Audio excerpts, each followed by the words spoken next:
अब जिस मौजू पर हम बात करने जा रहे हैं बहैसियत एक मुसलमान सारिफ, वो एक इंतहाई अहम और संजीदा मसला है जिस पर हुकूमत पाकिस्तान और अरबाब इख्तियार की खुसूसी तवज्जो की ज़रूरत है। और इस बात का इंकशाफ हुआ है कि दूसरे ममालिक से, ख़ासतौर पर यूरोप से दरामद करवाई गई बहुत सी ऐसी अशिया इस वक्त मार्केट्स में मिल रही हैं जिसमें हराम अज्जा शामिल होते हैं। मसलन बच्चों के लिए बहुत सारी प्रोडक्ट्स ऐसी हैं जिसमें मुर्दा और हराम जानवरों के अज्जा डाले जाते हैं। और इस हवाले से कल लाहौर हाई कोर्ट में बैरून मुल्क से हराम अशिया की बरामद और सुपर स्टोर्स पर फ़रोख्त के खिलाफ केस की समाअत हुई है। और इस समाअत का भी हमने अहवाल जानना है। बुनियादी तौर पर मुद्दा शुरू हुआ था कि जब कुछ लोगों ने जाकर देखा मुख्तलिफ स्टोर्स में और वहाँ पर उन्हें मतलब पोर्क मीट की भी चीज़ें मिली हैं। बिल्कुल लाहौर में ये हुआ है और स्टोर में, उसके अलावा मुख्तलिफ जगहों पर यह वाक़यात आए। तो ये एक तशवीशनाक मरहला। और बतौर सारिफ आप पाकिस्तान में रह रहे हैं, इस्लामिक रिपब्लिक ऑफ पाकिस्तान, तो आपको ये चीज़ पता है कि यहाँ पर हर चीज़ हलाल है। ये तो आप बाहर कहीं जाते हैं तो आपको उनसे सवाल पूछना होता है हलाल है हराम है, और वो आपको बता भी देते हैं बड़ा साफ सुथरा। अब यहाँ पर पढ़ाई लिखाई भी थोड़ी सी कम है, कुछ लोगों को जेन्युइनली नहीं पता होता कि भाई उस पे लिखा हुआ क्या है। स्टोर्स हैं वो मंगवा रहे हैं चीजें और वो मंगवा रहे हैं, कस्टम वाले इंपोर्ट कर रहे हैं। हलाल फूड अथॉरिटी, लेकिन हमारी कस्टम वालों को भी फिर हम जानते हैं कि वो कितने जो हैं वो केपेबल और कॉम्पिटेंट और पढ़े लिखे हैं, और वो कितना पढ़ के चीज़ जाने देते हैं, और कितना वो इधर उधर के बाकी जो लवाजमात हैं उनको देख के कहते हैं गुजरने दो। तो वो जो गुजरने दो वाला सिलसिला है वो नहीं होना चाहिए। शाकिर रवान साहब हमारे नुमाइंदे लाहौर से, वो हमें ज्वाइन कर रहे हैं, उनसे बात करते हैं इस पूरे मामले पर। अस्सलाम वालेकुम शाकिर साहब। वालेकुम अस्सलाम। शाकिर साहब ये बताइए ये मामला क्या है, किस किस्म का केस है जो कि कल लाहौर हाई कोर्ट में जिसकी सुनवाई हुई है? जी बिल्कुल, ये शहरी मोहम्मद उस्मान हैं। इन्होंने लाहौर हाई कोर्ट में एक दरख्वास्त दायर की थी जिसमें इन्होंने ये मौक़िफ़ इख्तियार किया कि वो एक लाहौर के सुपर स्टोर पर ग्रॉसरी की ख़रीदारी के लिए गए और वहाँ पर कुछ सॉसेस वो ख़रीदना चाह रहे थे। और जब उन्होंने उनके जो अज़ाए तरकीबी हैं इंग्रेडिएंट्स उसमें जब पढ़ा तो उन्हें ये इंकशाफ हुआ कि इसके अंदर जो अशिया इस्तेमाल की जा रही हैं वो हराम हैं।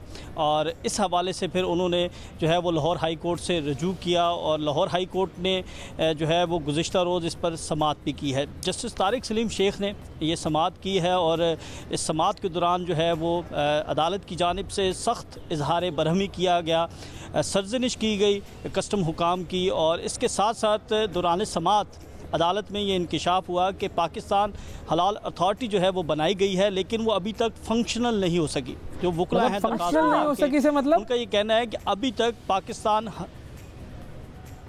देखें अवैस, इसका मतलब ये है कि जो ये पाकिस्तान हलाल अथॉरिटी है, जो वकला हैं उनके मुताबिक अभी तक PN तक जो है वो नहीं रखा गया। यानी कोई सिस्टम जो है 2016 में जो है स्टैंडर्ड क्वालिटी जो है वो बनाई गई थी, लेकिन अभी तक जो पाकिस्तान हलाल अथॉरिटी है इसको फंक्शनल नहीं किया गया, और अभी तक इसकी तरफ से कोई काम भी नहीं किया गया, जिस पर अदालत की जानिब से सख्त इज़हार बरहमी किया गया। और अदालत ने 2016 में इसके हवाले से जो है वो कितने साल पहले 2016 थे, और 6 साल पहले। और इसका कोई हेड या कोई DG या कोई चेयरमैन वगैरह कोई है या वो भी नहीं है?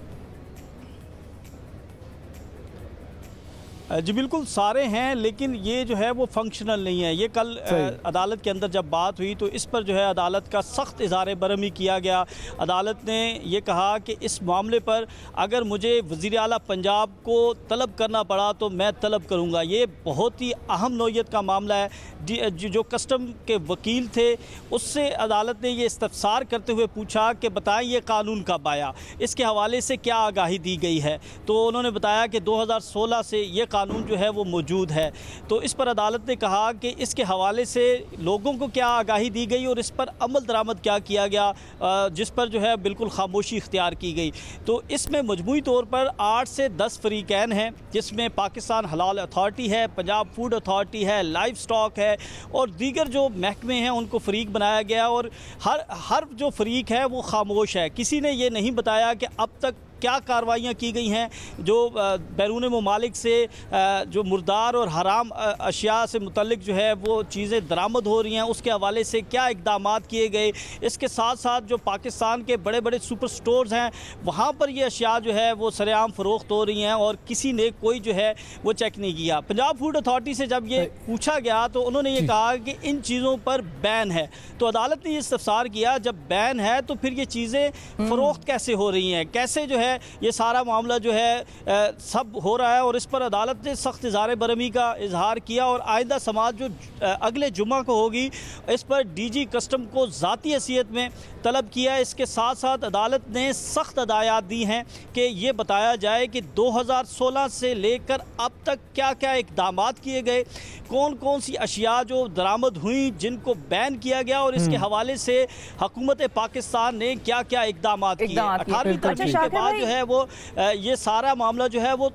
शाकिर भाई क्विकली ये बताएं कि पाकिस्तान में कोई इस किस्म का सिलसिला है कि सुपर स्टोर्स पर कोई अथॉरिटी वाले हों, फूड अथॉरिटी या जो कोई DC या इस किस्म की चीज़ हो कि वो जाए और वो ऑन एंड ऑफ वहाँ पर विजिट करे, देखे क्या बिक रहा है, कैसे उनकी चीज़ें जो हैं शेल्फ्स हैं लगाई गई हैं, प्राइस क्या है, उस किस्म का चेक एंड बैलेंस होता है हमारे यहाँ बड़े स्टोर्स पर या नहीं होता? देखिए पंजाब फूड अथॉरिटी जो है आए रोज़ हम ये ख़बरें सुनते हैं कि वो छापे मारते हैं, वो अशिया को चेक करते हैं कि अशिया में मिलावट तो नहीं है, लेकिन आज तक हमें ये ख़बर ऐसी सुनने को नहीं मिली कि पंजाब फूड अथॉरिटी की जानिब से जो है वो चेकिंग की गई हो और ये बताया गया हो कि ये जो अशिया पाकिस्तान में फ़रोख्त की जा रही हैं इसमें हराम जो है अज़ा वो शामिल हैं या मुर्दार जो है वो शामिल हैं। इसके हवाले से 12 दफ़ा जो है वो आवाज़ तो उठाई गई है लेकिन इस पर जो है वो अमल दरामद नहीं हो सका और अब जो अदालत की तरफ से ख़ास तौर पर ये हदायत की गई है कि बिल्कुल ठीक है, बिल्कुल ठीक है। बहुत शुक्रिया अदा करेंगे। शाकिर अवान साहब हमारे साथ मौजूद थे।